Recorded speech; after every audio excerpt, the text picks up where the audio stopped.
Basics of probability, जिसमें हम सबसे पहले प्रोबेबिलिटी की डेफिनेशन जानेंगे, उसके बाद कुछ की टर्म्स प्रोबेबिलिटी से रिलेटेड उसके बारे में जानेंगे and then will practice some examples followed by कुछ इंपॉर्टेंट रैंडम एक्सपेरिमेंट प्रोबेबिलिटी में जो है उनके बारे में। चलो शुरू करते हैं। सबसे पहले प्रोबेबिलिटी का मतलब क्या था, व्हाट डज प्रोबेबिलिटी मीन। तो प्रोबेबिलिटी का सिंपल भाषा में ये मतलब है कि कभी भी किसी भी चीज की होने की जो संभावना है वो कितनी है, तो प्रोबेबिलिटी के थ्रू पढ़ते हैं।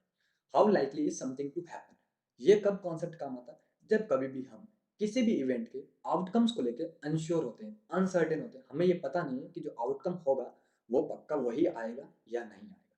जैसे कि दो दोस्त है, ए एंड बी कहीं घूमने गए, मौसम बहुत अच्छा है, ए ने बी को ये बोला कि भाई आज लगता है बारिश होगी। इसका मतलब क्या हुआ कि जो ए ने एक सेंस रिलीज किया कि शायद बारिश हो सकती है।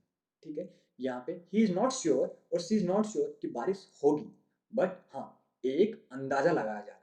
तो जब कभी भी जो अंदाजे वाली बात आती है तो हम प्रोबेबिलिटी की बात करते हैं। ठीक है, सो सबसे पहले हम देख लेते हैं कि जो प्रोबेबिलिटी को अप टू 12th लेवल पे जो पढ़ा जाता है वो कैसी कैसी ब्रांचेज में पढ़ा जाता है। सबसे पहले डिवाइड किया जाता है दो कैटेगरी में, थ्योरेटिकल प्रोबेबिलिटी एंड एक्सपेरिमेंटल और एम्पिरिकल प्रोबेबिलिटी। एक्सपेरिमेंटल और एम्पिरिकल प्रोबेबिलिटी को कुछ सेकंड बाद देखेंगे, पहले थ्योरेटिकल प्रोबेबिलिटी को देखते हैं। इसको अगेन दो ब्रांचेज में डिवाइड किया, क्लासिकल प्रोबेबिलिटी एंड एक्जियोमेट्रिक प्रोबेबिलिटी। जो आज हम पढ़ेंगे वो क्लासिकल प्रोबेबिलिटी के बारे में पढ़ेंगे, और उससे पहले हम एक्सपेरिमेंटल प्रोबेबिलिटी का रिकैप करेंगे जो आपने 9th स्टैंडर्ड पे या उससे लोअर स्टैंडर्ड से पढ़ा होगा, और एक्जियोमेट्रिक प्रोबेबिलिटी का अगले कुछ लेक्चर्स में हम बात करेंगे।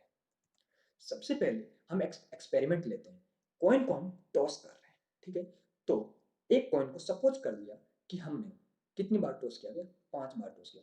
यहाँ पे हम एक्सपेरिमेंटल प्रोबेबिलिटी का रिकैप कर रहे हैं, जहाँ पे हम क्या करते हैं, एक्सपेरिमेंट को रिपीटेडली परफॉर्म करते हैं, उनके आउटकम्स को नोट डाउन करते हैं, देन प्रोबेबिलिटी निकालते हैं। सो मैंने एक कॉइन को 5 बार टॉस किया, सपोज कर लिया 3 बार हमारे पास हेड आया और 2 बार हमारे पास टेल आया। तो हेड आने की जो प्रोबेबिलिटी हुई वो 3/5 हुई, टेल आने की जो प्रोबेबिलिटी हुई वो 2/5 हुई। इसी को अगर हमने 50 टाइम्स कर दिया, राइट, सपोज कर दिया हमारे पास 20 टाइम्स हेड आया और 30 टाइम्स टेल आया। सो जो हेड आने की जो प्रोबेबिलिटी है वो 20/50 हुई, दैट इज 2/5, और जो टेल आने की जो प्रोबेबिलिटी हुई वो 30/50, दैट इज इक्वल टू 3/5। यहाँ से हमें ये चीज पता लगेगी, जैसे जैसे ये जो एक्सपेरिमेंट को रिपीट किया जाएगा, ये जो रिपीटेशन बढ़ता जाएगा, 5, 50, 100, 10,000, 10 लाख, 10 करोड़, जैसे जैसे ये बढ़ेगा तो हम एक पैटर्न देखेंगे कि जो प्रोबेबिलिटी ऑफ गेटिंग हेड है, प्रोबेबिलिटी ऑफ गेटिंग हेड है वो किधर की तरफ बढ़ रही होगी, 1/2 की तरफ अप्रोच कर रही होगी, और सिमिलरली प्रोबेबिलिटी ऑफ टेल भी 1/2 की तरफ अप्रोच कर रही होगी। और यहीं से हमें एक इंट्यूशन मिलता है कि प्रोबेबिलिटी ऑफ हेड जो होगी वो 1/2 होगी, प्रोबेबिलिटी ऑफ टेल 1/2 होगी। ठीक है, कुछ टर्म्स क्लासिकल प्रोबेबिलिटी पढ़ने से पहले प्रोबेबिलिटी से रिलेटेड। सबसे पहले आता है कि रैंडम एक्सपेरिमेंट क्या होता है। रैंडम एक्सपेरिमेंट का ये मतलब होता है कि हम कभी भी अगर किसी एक्सपेरिमेंट के आउटकम्स को प्रेडिक्ट ना कर पाए तो हम उस एक्सपेरिमेंट को क्या बोलते हैं, रैंडम एक्सपेरिमेंट बोलते हैं। जैसे कि अगर सपोज कर लिया किसी भी एक्सपेरिमेंट से आउटकम्स जो है वो एक ही है, फिक्स है, तो हम प्रेडिक्ट कर पाएंगे। तो इसका मतलब क्या हुआ, एक्सपेरिमेंट को रैंडम होने के लिए मिनिमम कितने आउटकम्स होने चाहिए, 2 तो होने ही चाहिए। सो नंबर ऑफ आउटकम्स जो आना चाहिए वो शुड बी ग्रेटर देन और इक्वल टू 2, एटलीस्ट 2 आउटकम्स तो होने चाहिए, तभी हम प्रेडिक्ट नहीं कर पाएंगे। ठीक है, फिर आता है कि सैंपल स्पेस क्या होता है। अच्छा, जब कभी भी किसी भी एक एक्सपेरिमेंट को परफॉर्म किया गया तो उसके रिजल्ट्स जरूर आते हैं। ठीक, जैसे ये कॉइन कोई टॉस किया गया, इसके रिजल्ट्स क्या है, या तो हेड आ सकता है या टेल आ सकता है। तो जो रिजल्ट्स होते हैं उनको हम क्या बोलते हैं, सैंपल पॉइंट्स और आउटकम्स, और उन रिजल्ट्स का जो सेट बनता है उसको हम सैंपल स्पेस बोलते हैं। जैसे कि हमारे पास हेड और टेल आउटकम्स थे, सैंपल पॉइंट्स थे, और उनका जो सेट बना एस जो रिप्रेजेंटेशन होता है सैंपल स्पेस का, उस सेट को हम क्या बोलते हैं, सैंपल स्पेस बोलते हैं। ठीक है, अब आता है इक्वली लाइकली आउटकम्स क्या होते हैं। आउटकम्स आपको पता है हर आउटकम की प्रोबेबिलिटी सेम हो, जो सैंपल स्पेस में आउटकम्स है हर आउटकम की अगर प्रोबेबिलिटी सेम हो तो हमको इक्वली लाइकली आउटकम्स बोलते हैं। सपोज कर लिया एक सैंपल स्पेस में हमारे पास A1, A2 dot dot dot n outcomes है, ठीक है, सैंपल पॉइंट्स है। अगर probability of A1 equal to probability of A2 dot dot dot equal to probability of AN होगा, तो हम क्या बोलेंगे कि जो आउटकम्स है A1, A2, A3 dot dot AN ये कैसे इक्वली लाइकली आउटकम्स हैं। ठीक है, अच्छा, अब इवेंट क्या होता है और अकरेंस ऑफ एन इवेंट का क्या मतलब है। इवेंट का बेसिक डेफिनेशन होता है कि event is a subset of sample space. अब ये चीज क्या होती है हम देखते हैं। सपोज कर लिया जैसे कि हमारे पास एक सैंपल स्पेस है एस, वो रिलेटेड है किससे, कि एक कॉइन को टॉस किया गया, तो उसके जो आउटकम्स है या तो हेड आएगा या टेल आएगा। अब इससे रिलेटेड इवेंट जरूर बन सकते हैं। सपोज कर लिया हमने एक इवेंट बोला getting a head, right, getting a head, और हमने एक दूसरा इवेंट बोल दिया getting a tail, right, getting a tail. So अच्छा, यहाँ पे जो वो सेट में जो आउटकम्स आएगा वो यही आएगा, और इस सेट में जो आउटकम आएगा वो टी आएगा, टेल। सो आप ये देख पा रहे हैं कि जो ए सेट है वो एस का सबसेट है, सिमिलरली बी भी है वो एस का सबसेट है। सो जो इवेंट्स होते हैं वो एक तरीके से सबसेट ऑफ एस होते हैं, सैंपल स्पेस। अच्छा, कि एक सैंपल स्पेस से कितने इवेंट्स बनाए जा सकते हैं, सो उसका नंबर आपको गेस करना होगा। सो उसके जो total number of events possible है एक सैंपल स्पेस से वो कितना है, 2 पावर n। यस, हमने देखा कि जो इवेंट होता है वो सबसेट ऑफ सैंपल स्पेस होता है, ठीक है। All possible subsets 2 power n है। कैसे है, आपको ये चीज आपने सबसेट्स में पढ़ी होगी कि जैसे भी हमारे पास कोई भी एक सेट होता है, सपोज हमारे पास कोई भी एक सेट है एस, तो उसके जो पावर सेट होंगे उसमें उसके एस के सारे सबसेट्स आ जाएंगे, और जो पावर सेट का जो नंबर होता है वो हमेशा 2 पावर n होता है, ठीक है। Where n is the number of elements in the set s।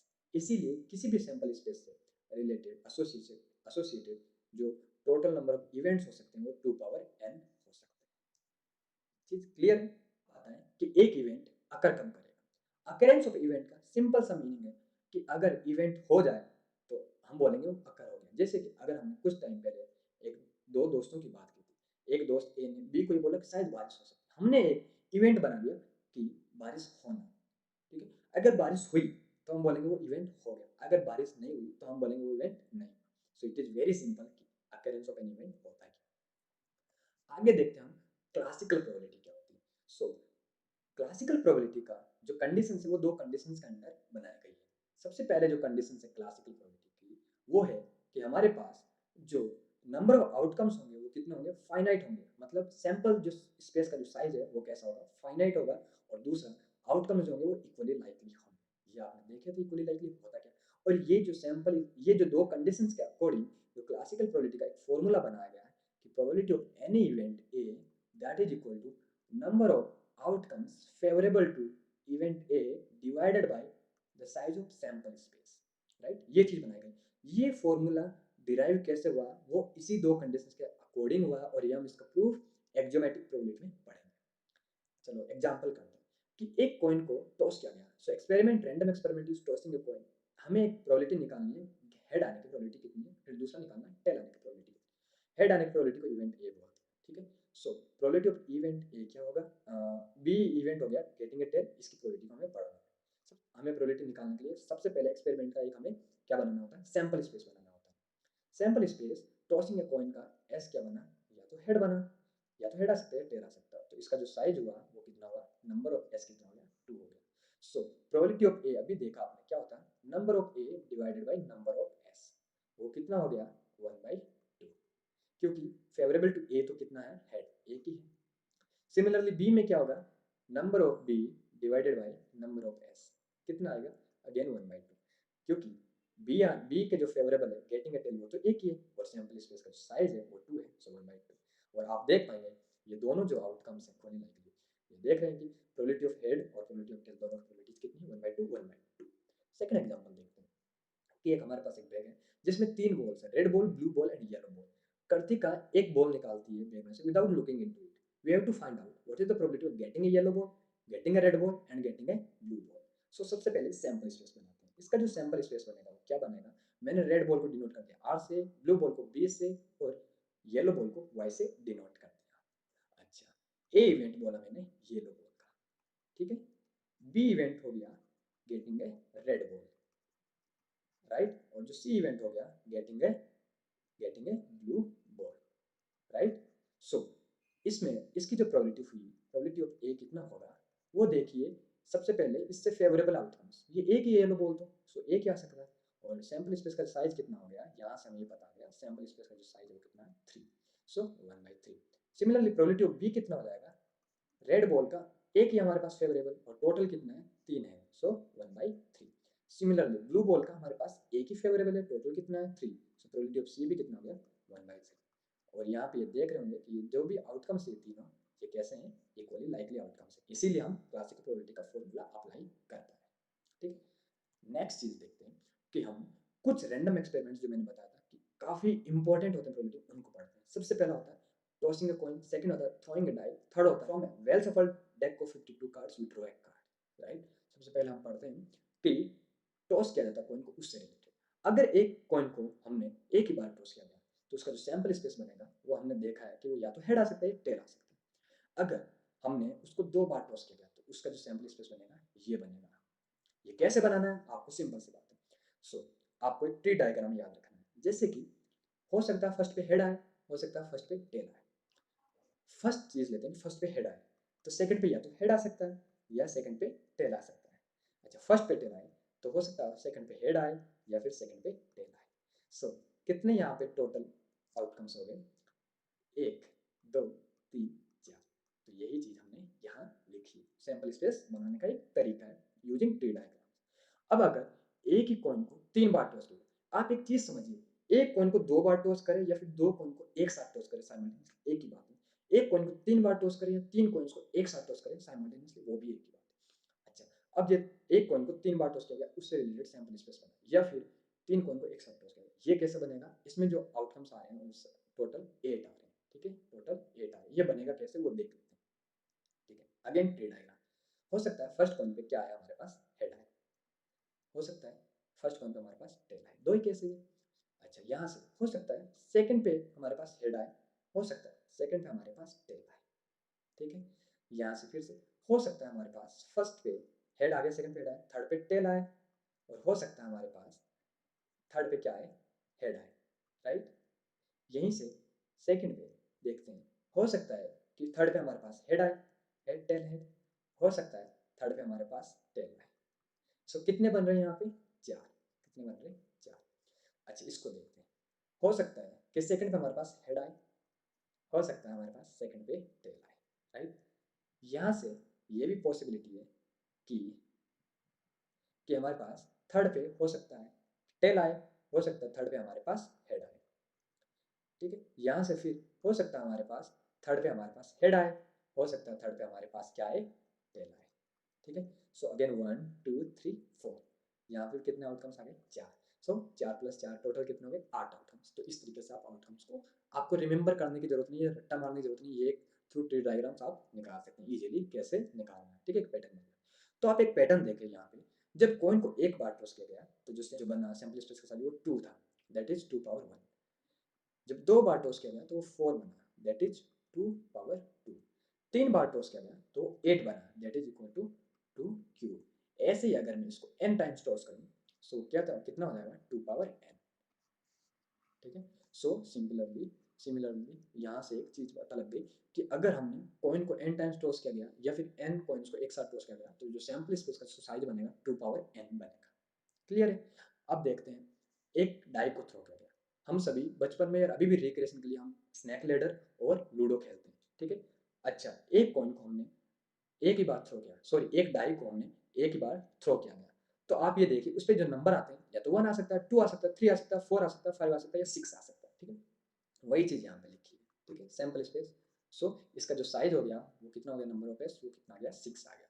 अगर हमने दो डाइस को साइमल्टेनियसली थ्रो किया गया या फिर एक ही डाई को 2 बार थ्रो किया गया और उससे हम आउटकम्स देखते हैं, सो उसमें 36 बनेंगे। तो ये आपको पैटर्न कैसे देखना, आप फिक्स कर दीजिए कि जब दो हमने डाई को थ्रो किया गया तो हम फिक्स कर देते हैं, या फिर एक डाई को 2 बार थ्रो किया तो फर्स्ट वाले पे 1 ही आएगा, तो सेकंड वाले पे अगेन 1 आ सकता है, 2 आ सकता है, 3 आ सकता है, 4 आ सकता है, 5 आ सकता है, 6 आ सकता है। वही चीज हमने इस वाले पूरे रो में लिखा है। हम फिक्स कर देते हैं कि फर्स्ट पे 2 ही आएगा। ठीक है, तो सेकंड पे क्या आ सकता है, 1 आ सकता है, 2 आ सकता है, 3 आ सकता है, 4 आ सकता है, 5 आ सकता है, 6। अगेन ये आपने सेकंड रो में देख लिया। सिमिलरली फर्स्ट पे 3 फिक्स कर दीजिए, फर्स्ट पे 4 फिक्स कर दीजिए, फर्स्ट पे 5 फिक्स कर दीजिए और फर्स्ट पे 6 फिक्स कर दीजिए। सो आप देखेंगे यहाँ पे आपको कितने आउटकम्स मिल जा रहे हैं, टोटल ऑफ 36 आउटकम्स मिल जा रहे हैं। तो आप एक पैटर्न देखेंगे कि एक बार डाई को थ्रो किया गया तो 6 × 1 आया, 2 बार थ्रो किया गया तो 6 × 2 आया, दैट इज 36। अगर इसी को मैं n टाइम्स किया जाएगा तो जो साइज बनेगा 6 × n बनेगा। ठीक है, कितना बनेगा, 6 × n। ये रिमेंबर करना आपको। ठीक है, अब देखते हैं कार्ड्स के बारे में कुछ इन्फॉर्मेशन। हमको पता है हम कार्ड्स खेलते हैं, कार्ड्स होते हैं एक होता है क्लब, एक हार्ट, एक स्पेड, एक डायमंड। और हिंदी में बोले तो चिड़ी का, हुकुम का, ठीक है, पान का, और क्या, ईंट का। ईंट और जो पान होता है, हार्ट और डायमंड होता है, वो किस कलर के होते हैं, रेड कलर के होते हैं। तो रेड कलर के कार्ड्स कितने हुए, रेड कलर के जो कार्ड्स हुए, नंबर ऑफ रेड कलर जो कार्ड्स हुए कितने हुए, 26 हुए। Number of black colour cards कितने हो गए, वो कौन कौन से हैं, आपके पास क्लब है और दूसरा स्पेड्स है, ठीक है, वो कितना हो गया, 26 हो गया। टोटल कितना हो गया, 52 हो गया। वही चाहिए था हमको। अच्छा, एक होता है फेस कार्ड्स का कॉन्सेप्ट। कभी भी किसी भी एक भी, 4 सूट्स हमारे पास ना, क्लब्स, हार्ट्स, स्पेड्स, डायमंड, हर सूट में ना 3 फेस कार्ड्स होते हैं। आपने देखा होगा ना, जैक, क्वीन एंड किंग, ठीक है, वो हमारे पास फेस कार्ड्स होते हैं, जैक, क्वीन एंड किंग, ठीक है। अच्छा, सिमिलरली हार्ट में भी jack, queen and king, spade में भी जैक, क्वीन एंड किंग, और डायमंड में भी jack, queen and king. So total कितने हो गए हमारे पास, 3 + 3 + 3 + 3, टोटल कितने हो गए, 12। So total number of face cards कितने हो गए, 12। Total number of non face cards कितने हो गए, 52 - 12, 40, क्योंकि टोटल नंबर ऑफ कार्ड्स 52 ही बात करते हैं, ठीक है। सो आपको ये चीज़ कार्ड से रिलेटेड कुछ इन्फॉर्मेशन थी। अब आगे हम अगले लेक्चर्स में इनको एडवांस लेवल पे लेके जाएंगे और कुछ एग्जांपल्स प्रैक्टिस करेंगे जो कि प्रीवियस ईयर क्वेश्चन पेपर्स में से उठाएंगे, कुछ रैंडम उठाएंगे, और उनको हम वन बाय वन सारों को सोल्व करेंगे। हम इसको एक बहुत ही अच्छे तरीके से सारे कॉन्सेप्ट्स को क्लियर करेंगे। Till then, thank you, bye bye.